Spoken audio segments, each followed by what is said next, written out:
আসসালামু আলাইকুম বাঁশখালীবাসী। এই মুহূর্তে তারা লেখত ভাই কিছু গুরুত্বপূর্ণ বক্তব্য দিয়ে অবশ্যই ফোনে যাবেন।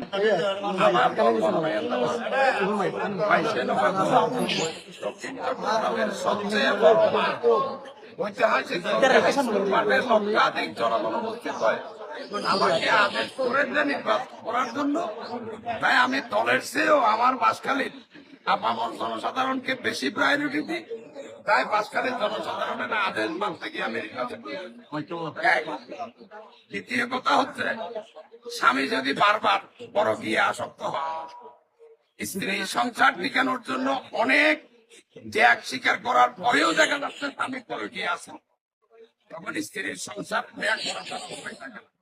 আমার দল বড় লোক, বড় টাকাওয়ালা, সুবিধাবাদীদের সাথে পরকীয়া আসক্ত, তাই আমি এই সিদ্ধান্ত নিতে পারছি না।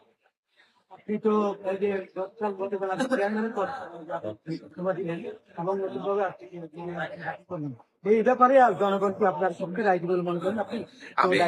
আমি শতভাগ আশাবাদী বিদায় জনগণের আদেশে আমি চেয়ারম্যান পদ ছেড়ে দিই। আমি আশা করি জনগণ আমাকে বিমুখ করবে না। ছোটবেলা থেকে জনগণ আমাকে বিমুখ করে না। আপনি তো একজন দলে ছিলেন, এখন একজন বিএনপি প্রার্থী হয়েছেন, দলে ছিলাম না, শুধু আপনারা তো দেখেছেন দল যখন দুঃসময়ে, যখন অনেক নেতা তখন দলের নাম নিতে ভয় পাইতো, তখন আমি হাজার হাজার মানুষ দিয়ে চট্টগ্রাম শহরে মিছিল করি নাই। চট্টগ্রামের বড় বড় সমাবেশগুলোতে আমার চেয়ে বড় মিছিল কে আনছে, আমার চেয়ে বেশি নির্যাতিত কে হয়েছে। এরপরেও আমি কিন্তু দলেরও কোনো অবস্থানে যেতে পারি নাই, কারণ যারা কমিটি করে এদের সাথে আমার অন্ধকারের সম্পর্ক ছিল না। আমি কমিটিতেও আসতে পারি নাই।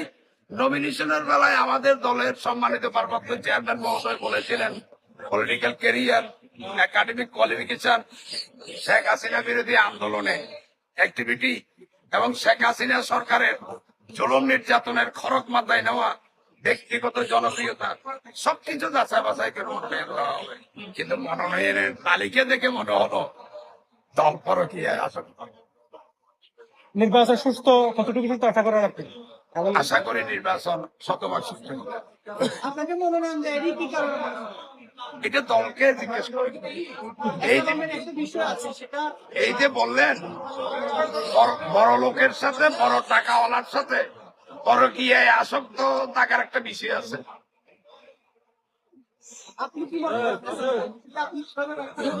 আমি কোন গ্রুপ অফ কোম্পানি কিংবা কোন ব্যক্তির নাম ধরে আমি কিছু বলবো না। এটা বাঁশখালীর জনসাধারণ